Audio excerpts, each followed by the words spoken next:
Hej allihopa och hjärtligt välkomna till det här årets Bolin Climate Lecture.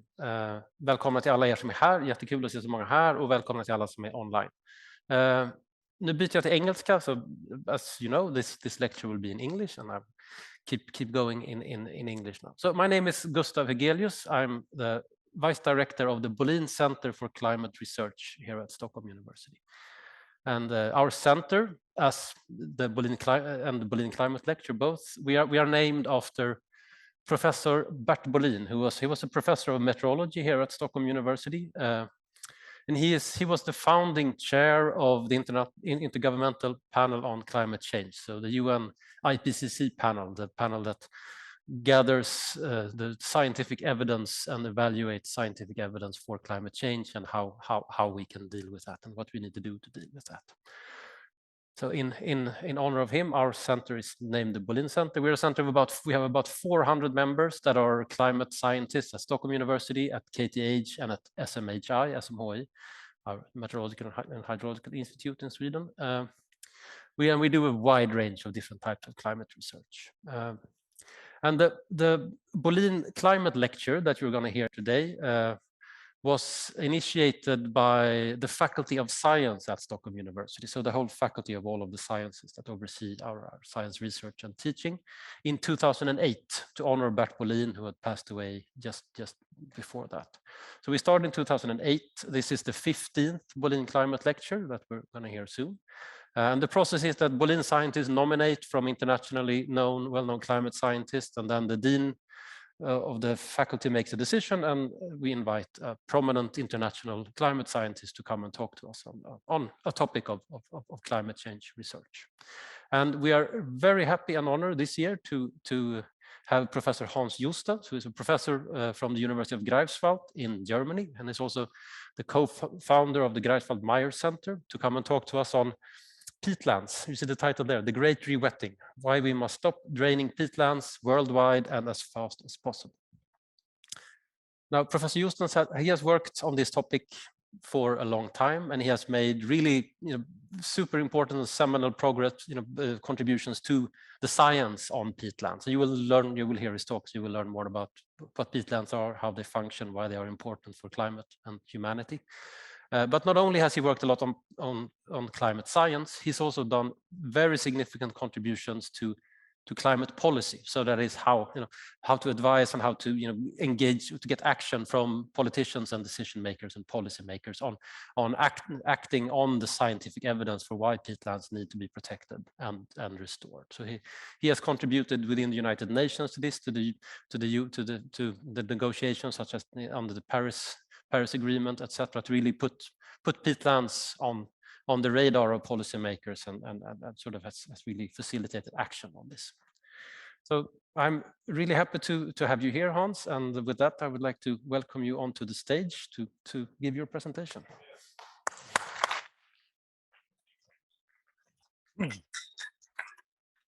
Yes, I know. And there will be time for questions after as well. So I hope. Yeah, if he doesn't. That I can leave time, because I'm a devoted speaker and I have a lot to say, I think.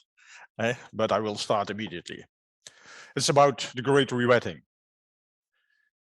This is where it is all about. Our planet is getting warmer and warmer, with decreasing food and water security, growing social breakdown, conflict and migration. The frequency and severity of disasters are rapidly increasing, with enormous losses of lives and money. As the Convention on Combating Desertification said, unless we change the way we manage our land, in the next 30 years, we may leave 1 billion of more vulnerable poor people with little choice but to fight or flee. And this situation, and that is what we all have unanimously agreed, all countries of the world in Paris in 2015, has to stop. Since Paris, the world has one common goal: to keep climate change below 2 degrees centigrade and preferably at 1.5 degrees. It is not only about climate, the Paris Agreement. Similarly to the the Sustainable Development Goals, this has to happen in the context of sustainable development and efforts to eradicate poverty. The Intergovernmental Panel for Climate Change in 2018 produced a report which spells out what this means for greenhouse gases. CO2 has to be in emissions to net zero in 2050, and it should be a net sink after that. Methane has to be reduced and nitrous oxide has to be reduced, but less because of food security. This simply means that the entire world has to change in behavior, also with respect to peatlands, and that's where we are talking about now. To get it back in your memory, natural peatlands, which we call miles, are ecosystems in which the production of organic matter is larger than the decay, and as a result, dead plant material accumulates as a substance we call peat. This peat is conserved by water saturation, and natural peatlands are always wetlands. This peat accumulates over thousands of years and stores concentrated carbon in thick layers. Peatlands are landscapes in which plants, water, and peat are inseparably interconnected. And they are linked to major ecosystem services, including strategic ones for climate change mitigation and adaptation, and support in this way many vital sustainable development goals. Peatlands are actually everywhere, and they are extremely diverse. This is a peatland in the tundra, my favorite landscape. This is a peatland in the tropics with 60 meters high trees on 10 meters of peat. This is a peatland close to Antarctica in Tierra del Fuego, Argentina, that we studied very intensively. But you find peatlands also high in the mountains, and you find them even in the sea. Peatlands have a very negative connotation. The societal perception of wetlands and peatlands is generally negative. Think about words like bogged down, mired, and swamped. This is what Richard Lindsay called some 20 years ago the Cinderella syndrome, something that is apparently very important, but is not recognized as such. And this Cinderella syndrome is actually present in all important conventions worldwide. For the Ramsar Convention, peatlands are too dry. For the Biodiversity Convention, they are too monotonous. For the Climate Convention, they are too small. For the Desertification Convention, they are too wet. And for all conventions, they are too frightful and too unknown. Take an example of the Ramsar Convention. The Ramsar Convention on Wetlands overlooked peatlands for 25 years. They did not recognize them, although the city of Ramsar, where this convention was started in 1971, is surrounded by peatlands. We even caught peat in the garden belonging to the hotel where the Convention on Wetlands was founded in Ramsar. Peatlands are very special and very biodiverse with highly adapted species. But the Convention on Biological Diversity does not recognize peatland ecosystem biodiversity, which is expressed in impressive self-organizing patterns, some of them so huge that they are only visible from satellite.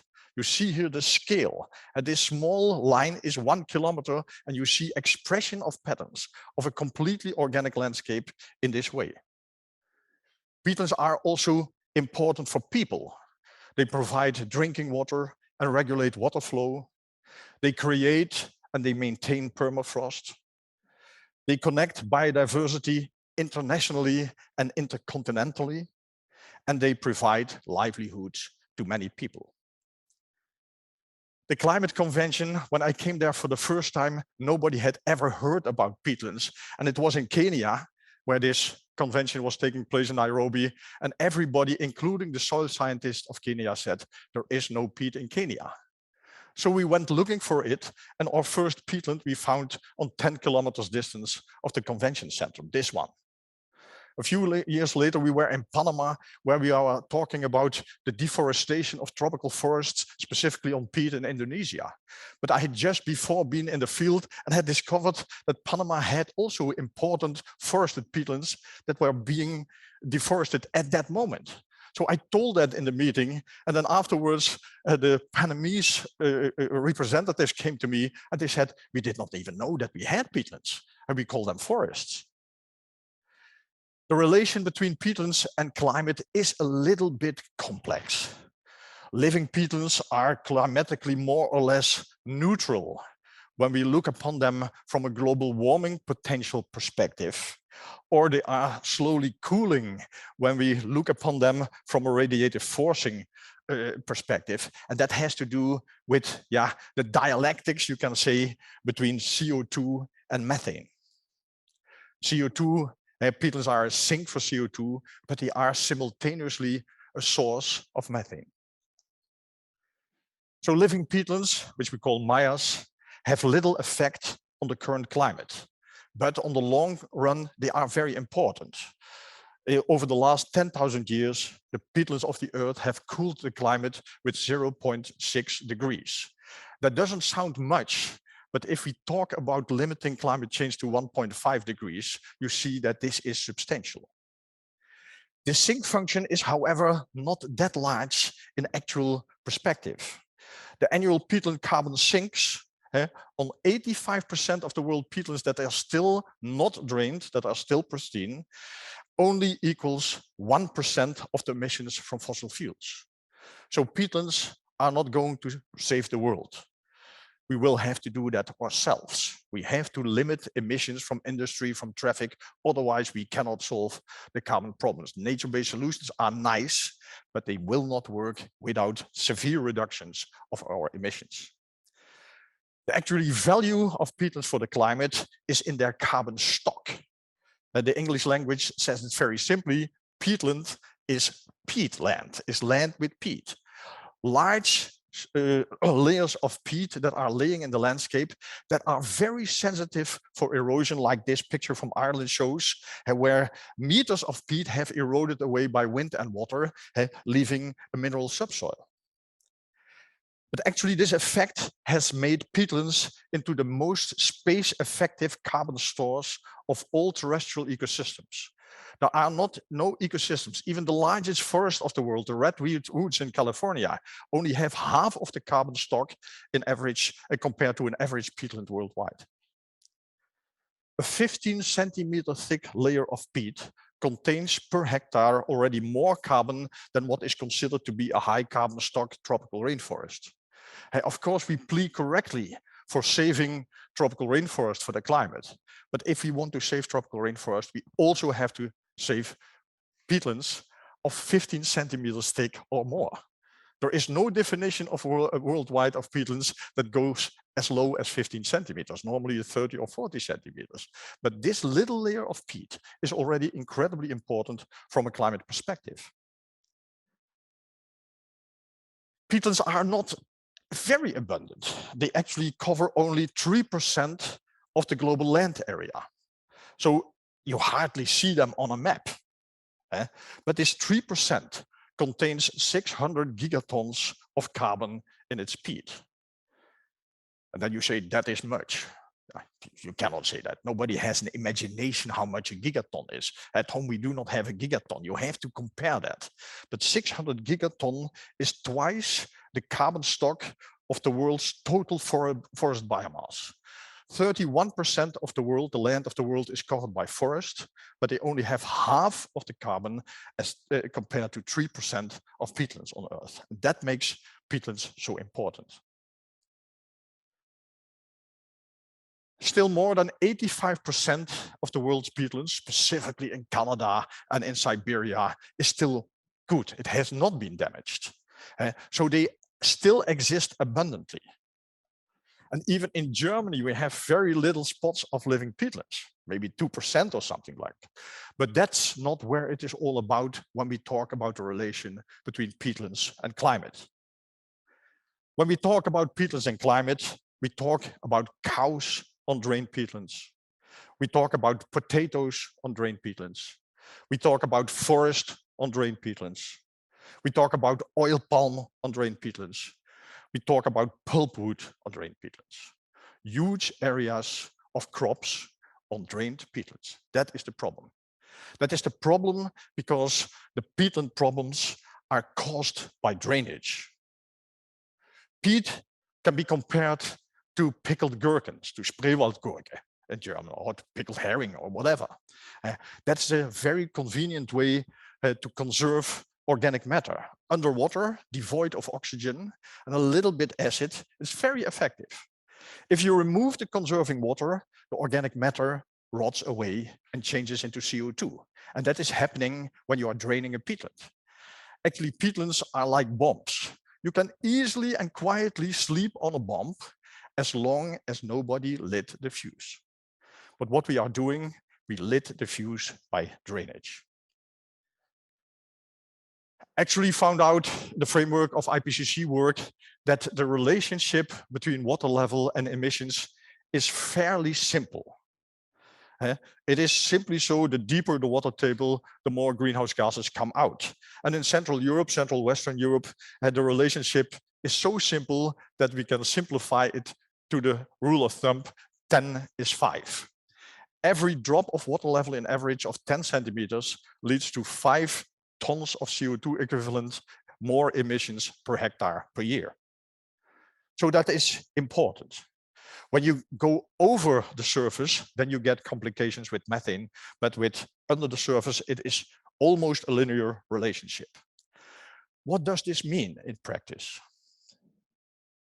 This means that deeply drained grassland on peat, in the temperate zone, in the tropics and in the boreal, it's a little bit different, the boreal not so much.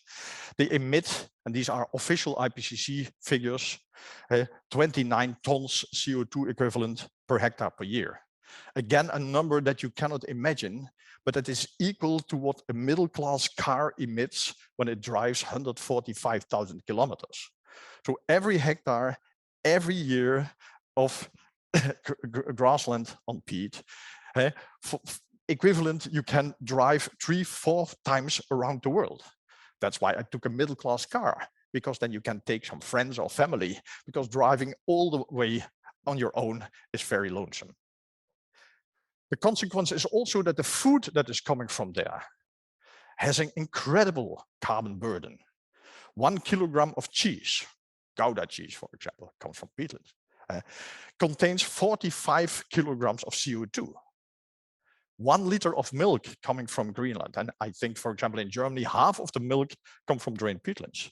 1 liter of milk has the equivalent of 2 liters of petrol. So when you like to drink milk, and I like to drink milk, seriously, if you like to drink a glass of milk at breakfast, you must think, I can as well drink a liter of petrol. Since I know that, I have limited my consumption of milk, and I changed to, how do you call it, plant milk. The same with arable fields. A potato field on peat emits 37 tons of CO2 equivalent. That means that is 2 times more carbon than is contained in the potatoes. So peat potatoes, which are very popular in parts of Europe, are actually fossil resources. You could better eat coal from a climate point of view. Oil palm on peat, I was just in Indonesia to try to save some peatlands. They emit 60 tons of CO2 equivalent per hectare per year, meaning that every year for every hectare, you can travel almost every week up and down from Berlin to Jakarta, vice versa. 50 times per year up and down Jakarta from Berlin. Of course, only economy class. With business class, the calculation becomes a little bit different. But this illustrates that small areas of peat produce immense amounts of greenhouse gases, and that we have to take into account. Globally, the figure is that drained peatlands, and only less than 15% of the peatlands are drained, emit 2 gigatonnes of CO2 equivalent per year, meaning that 0.4% of the land surface of this world produces 5% of all global emissions.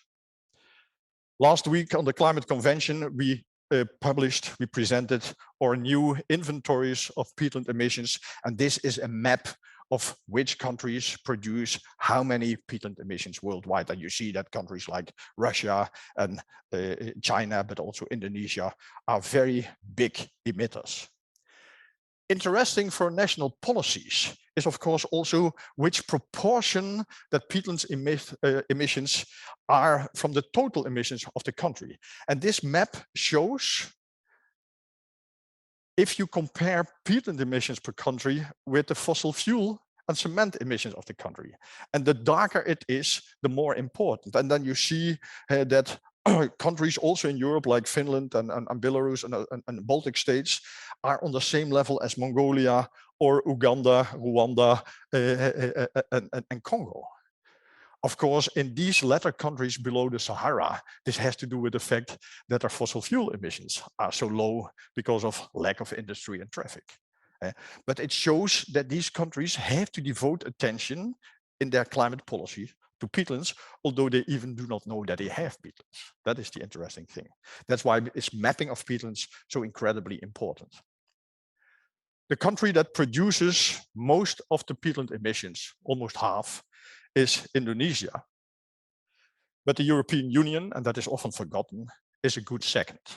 We like to blame Indonesia for their palm oil on peat, but we forget about the cows and the mice on peat in Europe, which is a similar problem. And within the European Union, I have to confess it, Germany is the worst.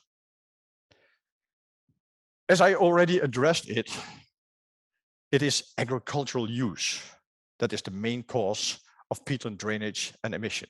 Worldwide and in most countries of the world, really the biggest majority is caused by agriculture. Again, a picture from Germany. In Germany, 6.7% of the agricultural land is on organic soils, say on peat soils, but they cause 40% of all agricultural emissions, including methane from animals and nitrous oxides from fertilizer. So a very small part of the land, the inner circle in this complex picture, which is red, produces a large part of total emissions of agriculture. This is the picture for Germany, but in Europe, it looks the same. 3% of the agricultural area, which is on peat in the European Union, produces 25% of agricultural emissions. And you see it, how it is distributed over countries of Europe. This is substantial. And it is not, you should not be amazed that within the European Union, they are saying, why don't we drown these 3%? If we're drowning 3% of drained peatland, rewetting them, we can save 25% of the emissions. This is a big deal. And we will not miss these 3%. We can compensate the missing production capacity also on the remaining 97%. You can also monetarize that, express that in monetary terms. And then it appears to be that German peatland agriculture causes annually a climate damage of 8.5 billion euros. And interestingly, it gets more than 400 million European Union subventions, subsidies to do so.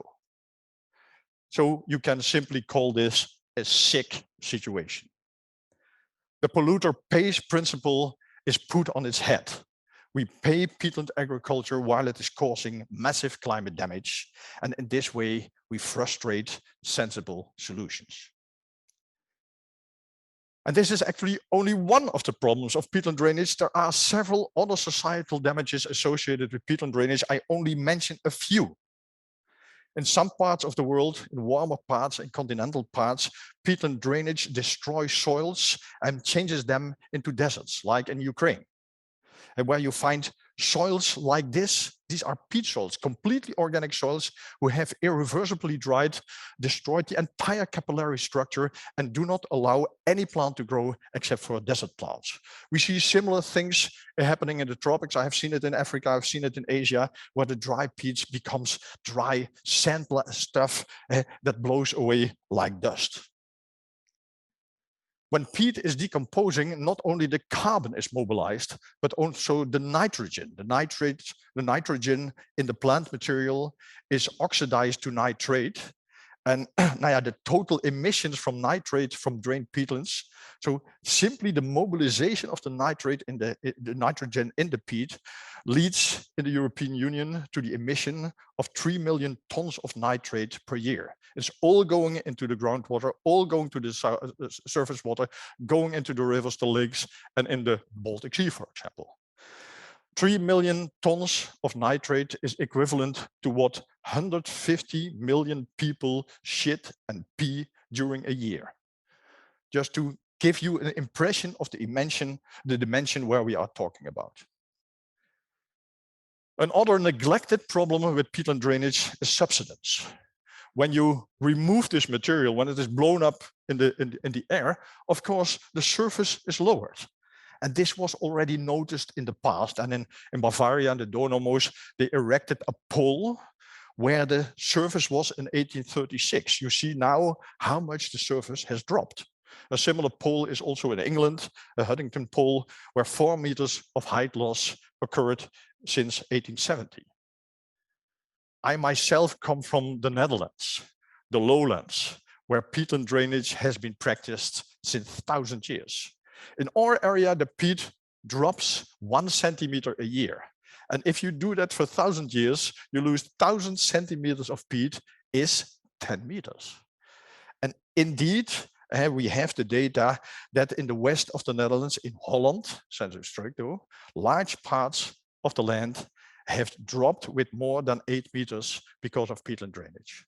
That is the way how you change a country from above sea level to a country in below sea level.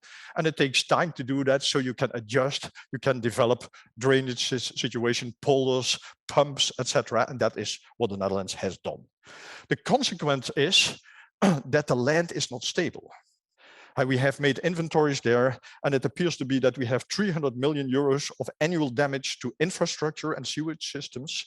And until 2050, 80 billion damage is expected to occur to houses which simply break apart and fall over. And in the tropics, everything, also subsidence, goes 3 to 5 times faster. So we see that whereas the sea level is rising as a result of climate change, we bog the peatlands literally down.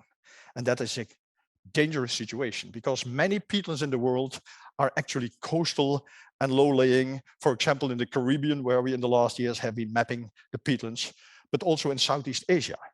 Many of these coastal peatlands will, with continuous drainage, be flooded. This is not only a problem of developing countries. It is only not recognized. Everybody remembers these stories about there is again a hurricane coming in Florida and it is swapping all the water into the land. Florida is a peatland. It loses 3 centimeters of height every year. And then you should not wonder that when a hurricane comes in, that it floods this area. This has nothing to do with natural catastrophes. This has to do with human stupidity.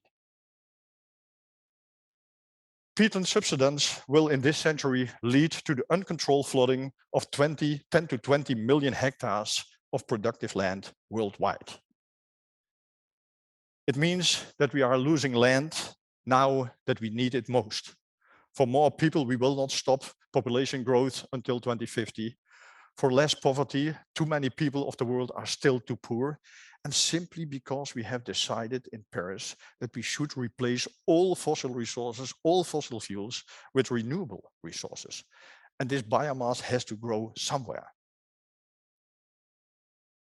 The root problem, as I already said, is drainage-based peatland agriculture. This is not the map of Syrian fugitives, refugees spreading over Europe. This is the spread of agriculture. Or Western agriculture had the semi-desert in Syria and Iraq as a cradle.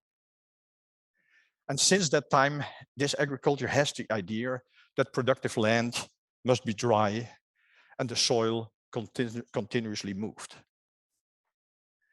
It are these illusions that we worldwide apply to wet organic soils, although we know that it's the best way to mobilize organic material to blow CO2 in the atmosphere. Some of the most disastrous examples are these. Aloe vera, You might know the plant because it's in a lot of smearing stuff, creams that you put on your skin in the morning. This is a desert plant that is cultivated on deeply drained peat with 100 tons of CO2 equivalent emissions per hectare per year. But we can also do that in Europe, where we cultivate semi-arid maize from Mexico on deeply drained peatland in Europe to produce biogas. Since the attention for renewable fuels, the cultivation of maize in Germany and in other parts of Europe has increased. They have drained the peatlands deeper to produce maize for biogas. We have calculated that this mobilization of carbon from the peat soils there leads to the situation that per produced joule, the emissions from biogas from maize on peat is 8 times more than burning lignite. So this is sick. And also oil palm, which oxidizes the peat to such an extent that you simply sack away in the soil over there. What is the solution? The solution of all these problems, or most of the problems, is simply rewetting. Rewetting also provides additional ecosystem services. Wet peatlands are cool. They cool the landscape because more energy is needed for evapotranspiration and less is available for heat. They really cool the landscape, which is important for climate change adaptation. We will not manage to limit all climate change. We also have to adapt, and rewetting drained peatlands is one of the ways to do it. Wet peatlands remove nitrogen very effectively by denitrification and purify and protect water. Peatlands may absorb high water events and reduce peak flow, which is important in climate change adaptation because our supply and demand of water, rain showers, dry periods will increase. Peatland rewetting also rewets the catchment area. If you have fen peatlands in valleys and you raise the water level, also the water level is raised in the catchment area, which provides water for when we need it for agriculture in extremely dry summers. And I must say it myself, this is our backyard. We live close to a coastal flood mire where the peatlands grow up with the rising sea level. Question is which go fastest, but we'll try it. And last but not least, rewetting creates new opportunities for nature. The Paris Agreement implies we have to rewet until 2050 all drained peatlands worldwide, meaning that we have to rewet 20,000 square kilometers per year, 2 million hectares per year. In the European Union, we only have to rewet 5,000 square kilometers, 500,000 hectares per year. And if I say that, people say, yeah, this is illusory. This is naive to think that you can manage that. But I said, I did a little bit study in history. I studied also history specified of the history of peat exploitation. And I know that Finland drained in the 1970s 3,000 square kilometers, 300,000 hectares per year. And then it is interesting to study what was the narrative behind that. How can you motivate people to do so, to invest this money to do so? And we have to understand that because we have to use the same mechanisms to turn it back. The best example currently is Indonesia. Indonesia had in 2015 2 million hectares of drained peatlands burning, 20,000 square kilometers. It killed more than 100,000 people. It brought more than 500,000 of people in the hospital, and the local domestic damage was something between 60 and 40 billion US dollars. And then the president of Indonesia said, this has to stop. He created a task force directly under his responsibility and said to the people, hey, you have to rewet 2 million hectares of drained peatlands until 2020. And then I scratched my ears. I have been involved in peatland rewetting since 1979. My first publication is from 1979, and my first dam that I have built with his hands is from 1979. But 2 million hectares in 4 years, this is unimaginable. I have been involved in peatland rewetting lately in Russia, where we over the last years have rewetted 73,000 hectares around Moscow. And this was a challenge, but this is peanuts compared to 2 million. But Indonesia managed. In the period 2017-2022, Indonesia has rewetted 3.7 million hectares of peatlands, 37,000 square kilometers, meaning that they have rewetted almost 20 times as much as entire Europe in its entire history. This is a developing country that is forced by the circumstances. They cannot accept these catastrophes to happen, forced the change of management. In Europe, rewetting has hitherto focused on the easy stuff. We have really rewetted hundreds of thousands of hectares of peatlands, but we have chosen the abandoned land and the low productive land with few emissions. So hectare-wise, we have achieved a lot, but not in the terms of emissions. We have to go to the core problem. We have to go to intensive agriculture and forestry on drained peat. Otherwise, we will not solve the problem. So the goal is clear. We are here today. For example, with Germany, this is the transformation path for Germany that we developed. Almost all peatlands drained. And where do we have to be in 2050? All peatlands wet. How do you do that? How do you plan that? And which kind of intermediate goals you can formulate? One thing is clear. This is not an individual challenge. It is not the responsibility of individual farmers or individual foresters. This is a societal change similarly large as phasing out fossil fuels, coal, lignite, etc. And therefore we need a peatland master plan. And this idea has penetrated into Germany very strongly at the moment. The main agricultural economist in Germany who is advising the government has said it in July very clearly to the farmers on peat in Lower Saxony. In future, you will either cultivate your peatlands wet or you will not cultivate them at all. That is the choice we have to make. All peatlands have to be wet and we can choose between two options. We can choose between new wet nature, which is good for biodiversity and other ecosystem services. Or if we also need biomass, we have to choose paludiculture. Paludiculture is per definition wet agriculture or forestry in a situation that it does not lead to subsidence and minimizes the emissions.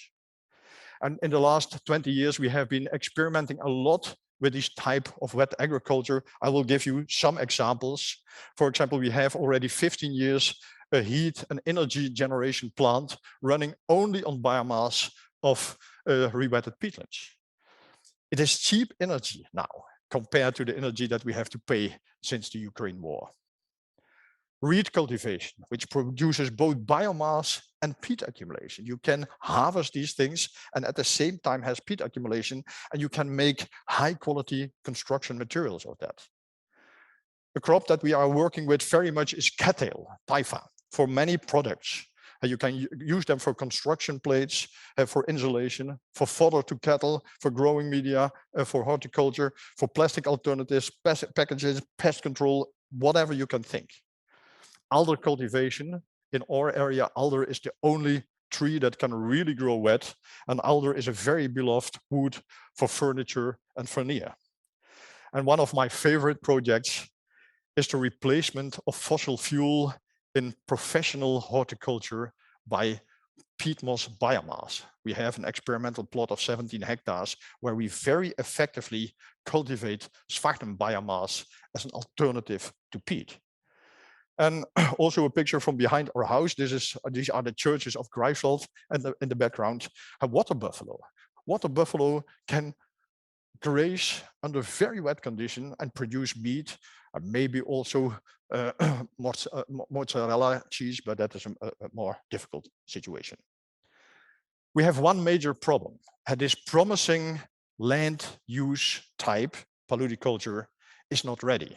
Most paludiculture production lines need another 10 to 15 years of development for large-scale implementation. So we need a transition strategy. And the interim solution is called carbon credits. Because we see that ever more institutions, be it companies, be it organizations, be it institutions, be it cities, plea for net zero emission goals, targets. Our university wants to be carbon neutral in 2030. If you see these rotten buildings, then you think, how will they manage? Now, they hope that they can buy offsets, reductions from somewhere else that they can use to compensate for their own emissions. So they need offsets, and the demand for carbon offsets is rising immensely, which also translates in the price. So this is the most sophisticated carbon market in the world. That is the European Union emission trading system. And you see how price development has been over the last 10 years. When we are talking about €4 a ton in 2014, recently it has been around 75, almost approaching 100. And these fluctuations, in the end, this is the Ukraine war. But you see that the Ukraine war does not really lead to a drop of things. This is a persistent demand. And the prices of carbon credits will keep on increasing simply because the damage costs of every ton of CO2 is increasing. The German Environmental Ministry has calculated that the damage cost of 1 ton of CO2 will be in the order of magnitude of 215 to 700 euros per ton in 2030 and even higher in 2050. So what we should do, or what we could do, is indeed give emission rights to drained areas, so that farmers, foresters can rewet their areas, reduce their emissions, and sell these emissions as carbon certificates on the market. And it would be economically for the state to give a price guarantee. If you would say, as a state, whatever the market price is, we pay you 100 euros a ton. So if you reduce 20 tons per hectare per year, which is easy to be done, you get 2,000 euros per hectare per year. Then farmers can think about the change without economic risk. And the farmers can then decide, we continue as before, or we rewet at some point in time when it fits us. When in the framework of the development of the company, succession, renovation, the point has come that it is smart to change the procedure. And then they can decide to rewet and simply make new nature, or rewet and try paludiculture, of which they are not depending yet because their income is secured. That will also give paludiculture time to develop its production lines well. And in the meantime, of course, this has to be flanked by abundant research and development. I would not be a scientist if I would not plead for money for our own audience. But we see that progress is going incredibly fast. After 2050 or 2045, we say then everything has to be wet, and farmers who want to keep on continuing on drained peatlands, they have to compensate that themselves by buying certificates themselves, which will be very expensive. In this way, you have a protection of trust to the farmers for the medium term. The farmers are not to blame that they are on drained peatlands. That was a cultural achievement to drain these peatlands 50 years ago. My grandfather was the first farmer who started a farm, a drain-based farm in the peatlands where I come from. That was what had to be done at that time. But now other things have to be done. We cannot blame them. So we have to protect them for the time being. We have to give them time, 20, 30 years to change. And then we say, from now on, the polluter pays. That is a fair balance of interests. The last issue that I want to address is the question of methane, because you always get this question of methane. Because people know that if you rewet an area, you stop CO2 and nitrous oxide emission, but you restart methane emission. If you have to choose between CO2 and nitrous oxide from drained peatlands on the one side, and methane from rewetted peatlands, you always have to go for the methane. The reason for that is simple. Methane is a very strong greenhouse gas, but it is short lasting. It has a residence time of something like 12 years in the atmosphere. Whereas CO2 is a weak greenhouse gas, but it accumulates, it remains in the atmosphere for hundreds and thousands of years. On the long run, CO2 is always worse. We have modeled that and published that in Nature Communications here. You see the gray line, that is continuous use of drained peatlands. You see that the atmospheric concentration and as a result, the radiative forcing on the y-axis keeps on increasing. When you look at the yellow line, that is where we modeled rewetting of peatlands in the year 2000, then you see first a small increase in radiative forcing as a result of the methane thing. But of course, these peatlands keep on emitting methane. But after a while, the methane concentration in the atmosphere reaches a steady state because there is disappearing as much methane from the atmosphere as is added. So it becomes a straight line, more or less. Yes. Whereas in the alternative situation, CO2 keeps on accumulating. And we have also modeled a situation that is the blue line.